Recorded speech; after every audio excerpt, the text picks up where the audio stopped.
तो नमस्कार दोस्तों, आज के वीडियो में हम देखेंगे जो पृथ्वी जो है हमारा जो पृथ्वी वो किस तरह के फॉर्म में नीचे है और कैसे बना है, इस पूरे डिटेल में जानेंगे। और पृथ्वी का जन्म कब हुआ था एक साइंटिफिक हिसाब से, साइंस के हिसाब से, और पृथ्वी के अंदर क्या क्या है। और ये जो है, ये जो इस तरह से आप देख रहे हैं जैसे पृथ्वी है, समझिए इन पृथ्वी के बारे में आज जानेंगे इस वीडियो में।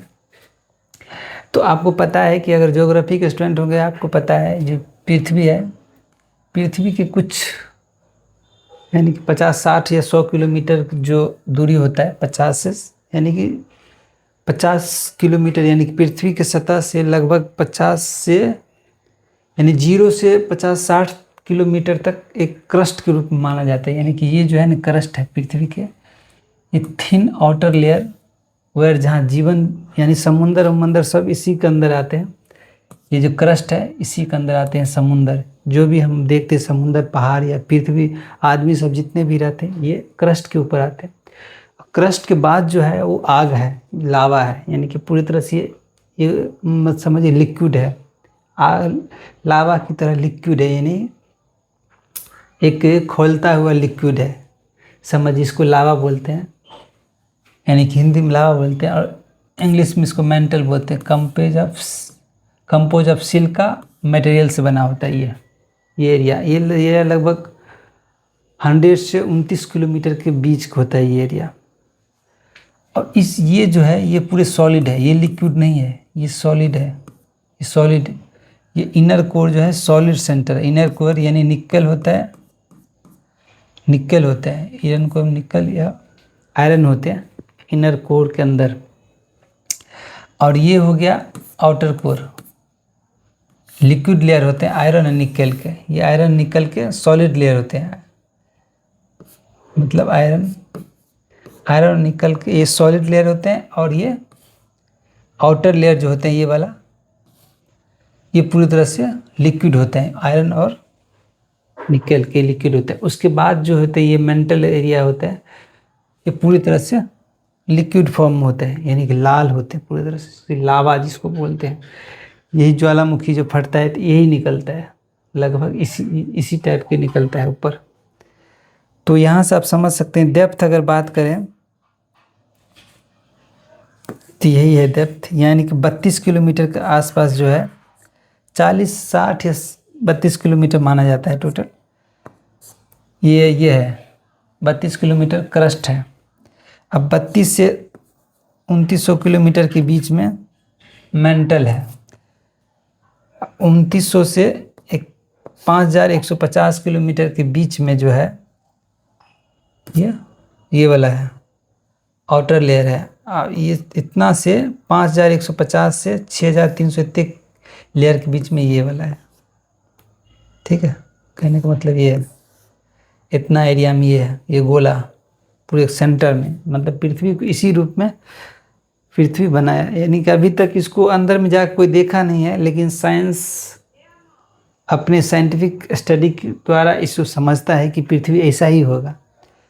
अंदर में कोई खोद के इसको देखा नहीं है, कोई नहीं देखा है अभी तक रियल में, लेकिन साइंस ऐसा गेस करता है कि ऐसा ही है, क्योंकि मैग्नेटिक फील्ड जो है पृथ्वी है, नॉर्थ पोल से साउथ पोल को होता है, वो सेंटर के अंदर हाई मैग्नेटिक फील्ड होता है। तो देखते हैं कुछ इम्पोर्टेंट स्लाइड देखते हैं हम, ये कुछ समझ लीजिए। वही है जो क्रस्ट है, यानी कि 8 से 40 किलोमीटर के जो क्रस्ट वाला पार्ट होता है, यानी कि सतह से 40 किलोमीटर ज़मीन के अंदर तक ये क्रस्ट को माना जाता है कॉन्टिनेंटल। इसके अंदर सभी समुंदर, पहाड़ आदि सभी चीज़ होती है इसके अंदर। उसके बाद अपर वाले क्रस्ट 600 किलोमीटर होते हैं, ये पूरी तरह से लावा जिसको बोलते हैं। उसके बाद लोअर क्रस्ट भी होते हैं, लोअर मेंटल भी होते हैं, जो 2250 किलोमीटर के रेंज में होते हैं। उसके बाद आउटर कोर और इनर कोर भी होते हैं इस तरह से। और इसकी जो लंबाई होती है इनर कोर की, जो पूरी तरह से है, ये लगभग 2250 किलोमीटर है, पूरे विड्थ है, ये है पूरे विड्थ। और ये है 600 किलोमीटर, इसकी विड्थ ज़्यादा है। कहने का मतलब लोअर मेंटल का विड्थ ज़्यादा है, आउटर कोर का भी विड्थ ज़्यादा है, ये है 1300 किलोमीटर। अगर इसको इंक्रीज और डिक्रीज में भी सीरीज में भी पूछ सकता है, यानी कि कंपटीशन एग्जाम में इसको सीरीज में भी पूछ सकता है कि इनर कोर आउटर कोर को आपको सजाना है, तो सबसे ज़्यादा इसमें कौन हो सकता है, तो ये दोनों सबसे ज़्यादा मान लीजिए, यानी कि अगर मान लीजिए अगर सबसे ज़्यादा है तो ये है, उसके बाद ये है, ठीक है, और ये जो है उसके बाद ये है, उसके बाद ये होगा अपर मेंटल होगा,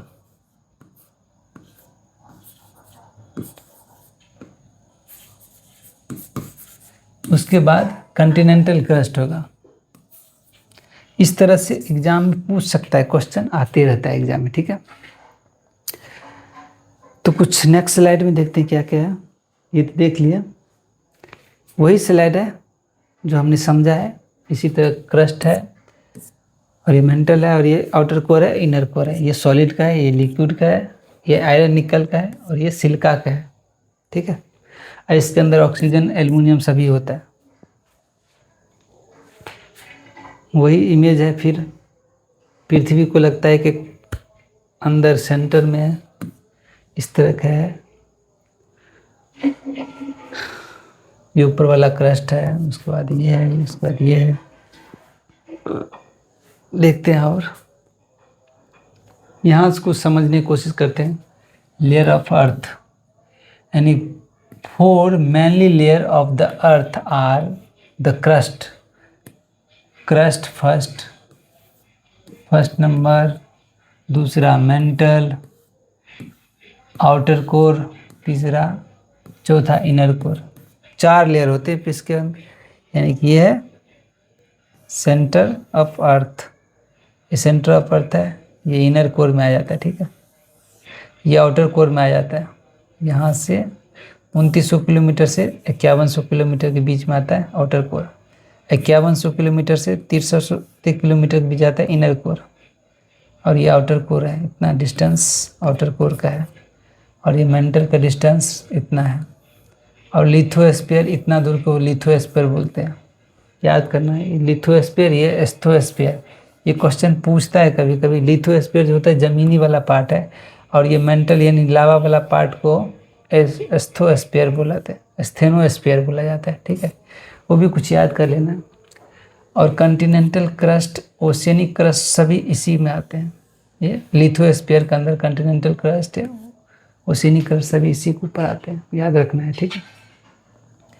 क्रस्ट वेरी सबसे ज़्यादा थिन होते हैं क्रस्ट, उसके बाद होते हैं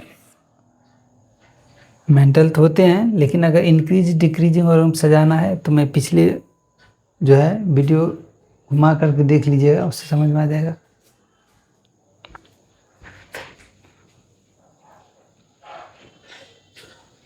थोड़ा सा माइक गड़बड़ हो गया, मैं माइक चेंज कर रहा हूँ।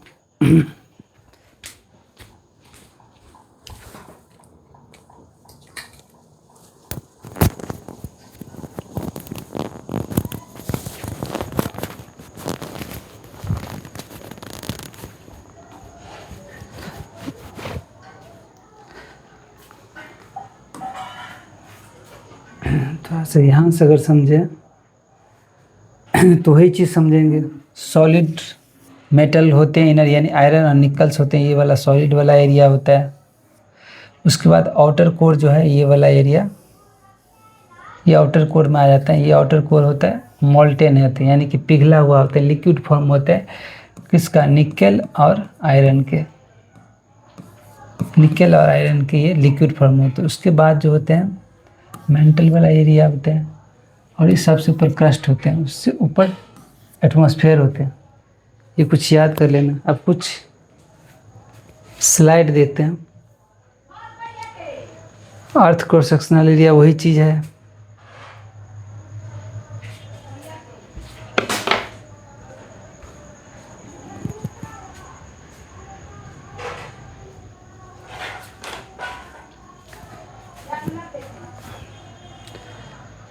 क्रस्ट एक बार रिवाइज कर लेते हैं। क्रस्ट 0 से 70 किलोमीटर, यानी कि हम जहाँ खड़ा हैं वहाँ से अगर नीचे जाएंगे तो 70 किलोमीटर क्रस्ट आएगा, ठीक है। और 100 किलोमीटर तक जाएंगे तो एस्थोस्फीयर माना जाता है। 100 किलोमीटर एस्थोस्फीयर, ठीक है। ओशियनिक क्रस्ट आता है, कॉन्टिनेंटल क्रस्ट आता है। कॉन्टिनेंटल मतलब ज़मीन वाला एरिया, ओशियनिक क्रस्ट मतलब जहाँ पानी वाला है एरिया। सब मिला क्रस्ट 70 किलोमीटर है। एस्थोस्फीयर मतलब इसके बाद जो है 100 किलोमीटर एस्थोस्फीयर माना गया। उसके बाद मेंटल माना गया, 70 से 2830 किलोमीटर मेंटल माना गया। आउटर को 2300 से 5100 किलोमीटर के आउटर। कहने का मतलब 2250 किलोमीटर ये भी है, 2250 किलोमीटर ये भी है। इसको याद कर लेना है, कुछ कुछ पूछता है। ये 1300 किलोमीटर का आसपास आता है अप्रॉक्सीमेट। तो ये आपको सीरीज में पूछ सकता है कि कौन सा layer outer core inner core बता देना है।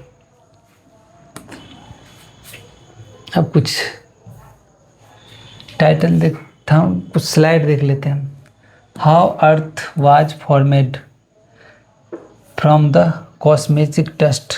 अर्थ जो है ना, एक तरफ से समझिए कि डस्ट, यानी कि डस्ट से बना है। ये पूरी तरह डस्ट इकट्ठा होते होते ये क्लाउड बना है। क्लाउड बनते हुए इकट्ठा होने के बाद ये धीरे धीरे बहुत ज़्यादा क्लाउड होना, इकट्ठा होने के बाद ये अंदर में प्लेनेट बना। प्लेनेट इतना जल्दी नहीं बना, बहुत टाइम लगा, बिलियनों ईयर लग गया उसको बनने में। अब थोड़ा समझते हैं। अर्थ बनने से पहले यूनिवर्स बना, यूनिवर्स के बाद, यानी कहने का मतलब पहले यूनिवर्स बना, पहले, उसके बाद बना सन, उसके बाद बना अर्थ, उसके बाद बना लाइफ।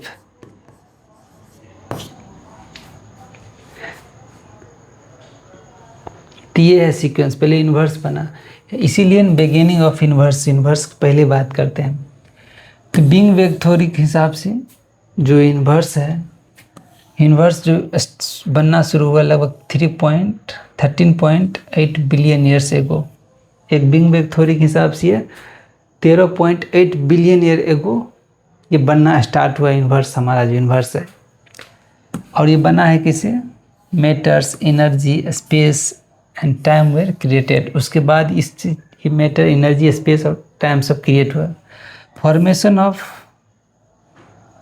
बेसिक पार्टिकल जैसे कि एटम्स, हाइड्रोजन और हीलियम। बेसिक पार्टिकल में यही सी बात है, हाइड्रोजन, एटम्स का मतलब हाइड्रोजन और हीलियम होते हैं, यानी क्लाउड जो होते हैं ना, उसके अंदर ये सब पार्टिकल होते हैं। उसके बाद ही ये यूनिवर्स बना है। अगर हम यहाँ देखें फॉर्मेशन ऑफ सोलर सिस्टम की बात करें तो सोलर नेबुला अगर थ्योरी अगर समझें तो इसी से बना है सन, सोलर सिस्टम।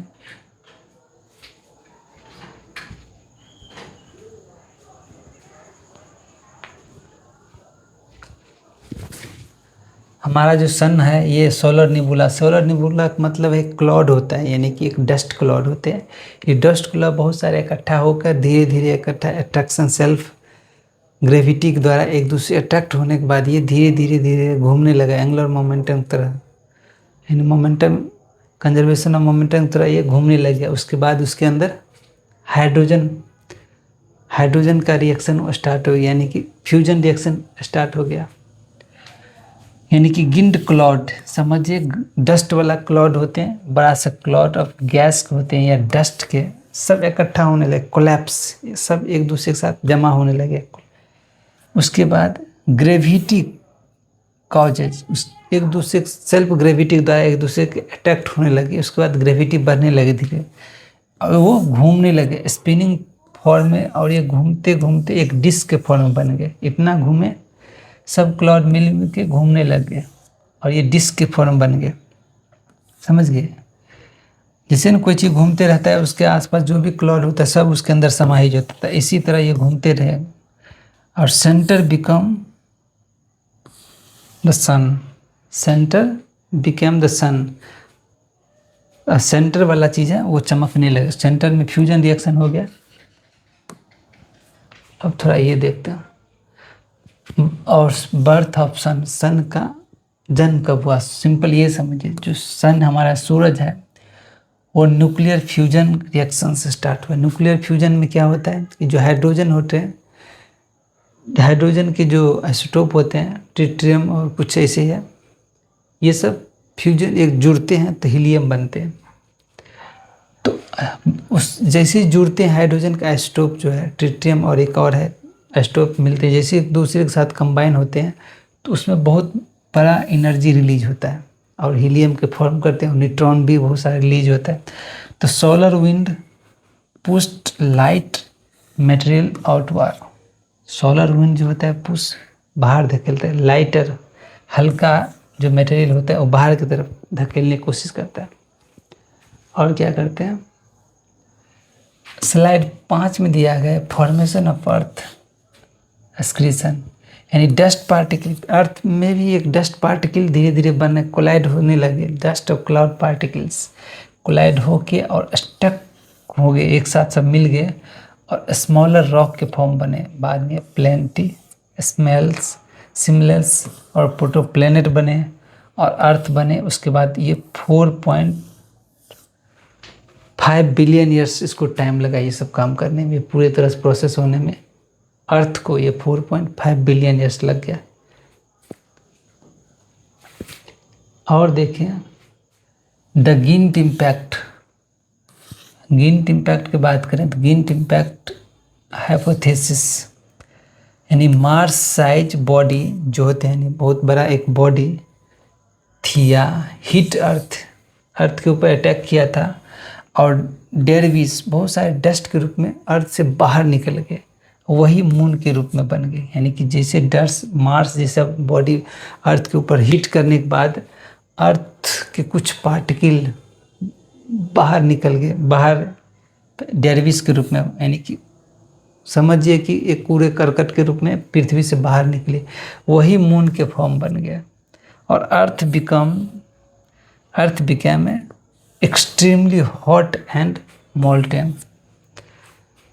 बाद में पहले अर्थ काफ़ी हॉट था स्टार्टिंग में, बाद में वो धीरे धीरे लिक्विड फॉर्म आया। उसके बाद ये कूल हुआ, बाद में कूल ठंडा हुआ और उसके बाद लेयर फॉर्मेशन हुआ और हैवी एलिमेंट सिंक कोर, यानी हैवी एलिमेंट मतलब आयरन और निकल पूरी तरह से नीचे चले गए। हैवी आयरन और निकल पूरी तरह से नीचे चले गए सेंटर में, और लाइटर जो मटेरियल है फॉर्मेट मेंटल लाइटर मटेरियल उसके बाद आए, जो मैंने आपको देखा वीडियो में। उसके बाद क्रस्ट ऊपर चले गए, क्रस्ट ऊपर बना। The process is called differentiation.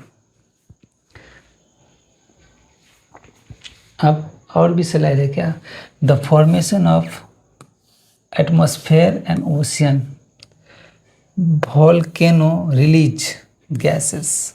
Volcano release gases, volcanic eruption होता है, गैस रिलीज होता है, CO2 carbon dioxide water vapour. और अर्थ पूरी तरह से ठंडा होने के बाद वाटर वेपर कंडेंसेशन होने लगे। उसके बाद फर्स्ट ओशन वेर फॉर्म्ड, इसी तरह से ये बने। उसके बाद लाइफ के ओरिजिन ऑफ लाइफ, जीवन एबायोजेनेसिस की बात करें तो सिंपल ऑर्गेनिक मॉलिक्यूल, पहले मॉलिक्यूल बने, एक सिंपल ऑर्गेनिक मॉलिक्यूल बने। उसके बाद first life single cellular organism बने, यानी कि पहला जीवन का पहला लाइफ अगर पृथ्वी तो सिंगल सेल ऑर्गेनिज्म बने। उसके बाद began in ocean 3 billion years ago, ये ओशियन में लगभग 3.5 बिलियन ईयर्स हो फर्स्ट लाइफ बने। समझ सकते हो कितना पुराना लाइफ है। मॉडर्न अर्थ की बात करें तो स्टेबल एंड कंटिनेंट्स फॉर्मेट, यानी कि कंटिनेंट्स का मतलब रहने लायक जहाँ पर जगह हो, ज़मीनी बन गए, स्टेबल ज़मीन बन चुके हैं।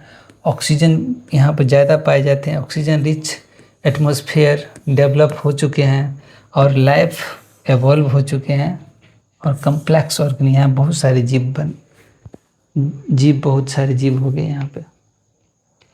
अगर समरी देखें तो पहले यूनिवर्स बने, उसके बाद सोलर सिस्टम बने, उसके बाद अर्थ बने लगभग, यानी कि इसको 13.8 बिलियन ईयर्स लगे बनने में।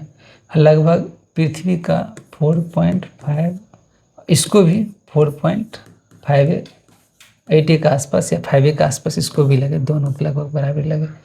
एक्रीशन प्लस गिंट इम्पैक्ट बनने के बाद शेप्ड ऑफ अर्थ बना, पहले कूलिंग हुई, ओशियन बना, उसके बाद लैब बना, यानी कि पूरी तरह से ठंडा आग के रूप बनने के बाद ये ठंडा हुआ, फिर ओशियन उस पर आया, फिर लाइफ बना। अर्थ स्टिल इवॉल्विंग टुडे, यानी अभी भी अर्थ पृथ्वी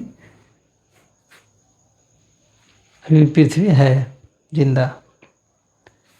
तो इस वीडियो में इतना ही दोस्तों, नेक्स्ट वीडियो में मिलेंगे, तब तक जय हिंद।